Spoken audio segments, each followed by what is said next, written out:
Nuk ishte i papritur vendimi i dhënë nga gjykata kushtetuese, ku kamikazet e kryebashkiakut Erion Veliaj kanë rrëzuar vetë Erion Veliajn. Mund të duket për të qeshur, por ndodh dhe kështu, sepse mund të ketë dhe ankimime në kundërshtim me ligjin, të bëra nga avokat të paaft apo që shikojnë ëndra se kamikazet mund të marrin përsipër shkeljen e ligjit. Për te tyre, më delirantë që mendojnë se janë më shumë se sa qytetarë të zakonshëm dhe çfarë nuk bëjnë që të mos gjykohen. Rasti ankimimit të vendimit të gjyqtarës së GKK-s Etleva Deda, i cili sipas ligjit është i paankimueshëm, është fakt, por ja që Plaren Dreca i pandehuri i Spakut dhe avokati Veliajt e bën. Këto ankimime mund të quhen lajthitje juridike, budallëqe ligjore, por gjithsesi shkojnë çështjet në gjykatën kushtetuese dhe pse nuk e lejon ligji. Pasi tregojnë se ku e kanë shpresën Erion Veliaj dhe avokatët e tij, zbulojnë kështu dhe kamikazet, të cilët i pam në vendimin e disa ditëve më parë, në disa vendime të tjera, por që në rastin konkret i kanë pasur duart të lidhura dhe nuk kanë pasur çfarë të bëjnë. Kamikazet e Erion Veliaj në gjykatën kushtetuese do të quheshin 3+1+1. Sander Beci,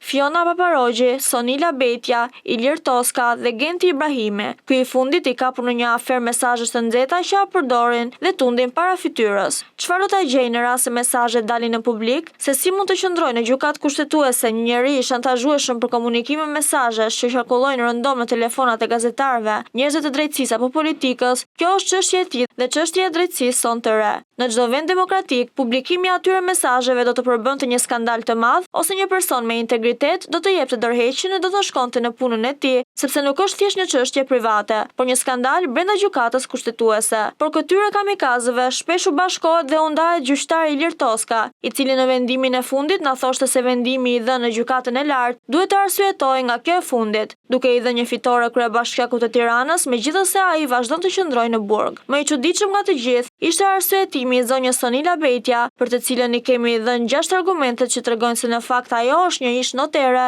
jo penaliste, e përfshirë në një debat për përfundimin e mandatit të saj, por që me një vendim pakicë na kishte thënë se nuk ekzistojnë provat ndaj Erion Veliajt. Në fakt, mirë do të ishte që zonja Betja të mos ishte pjesë e një trupe kamikazësh të shantazhueshëm të kryebashkiakut të Tiranës, siç përmendëm rastin e zotit Gent Ibrahimi, të studionte dosjen dhe të analizonte faktet për të qenë më e qartë me veten e saj, për të mos dhënë vendime të tilla të turpshme. Si lidhet ajo Lazoza me Erion Veliaj dhe provat e OJF-ve janë në dosje. OJF-t janë të Ajolës. Erion Veliaj si kryebashkiak ka firmosur urdhë dhe pagesat për këto OJF.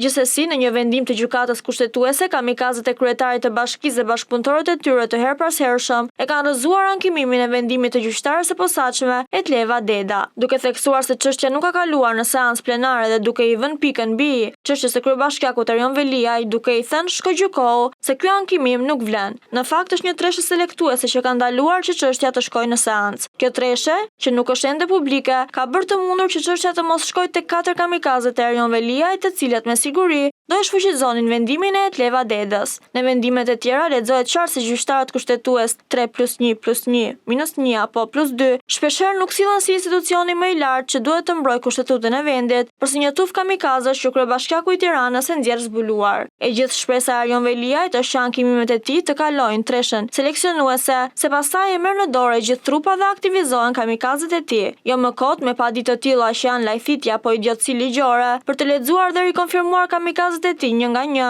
mbush sa letra dhe për të tentuar tërheqjen e vëmendjes apo për të shpallur humbjen fitore dhe për të provuar grupin e tij solid të kamikazëve brenda gjykatës kushtetuese.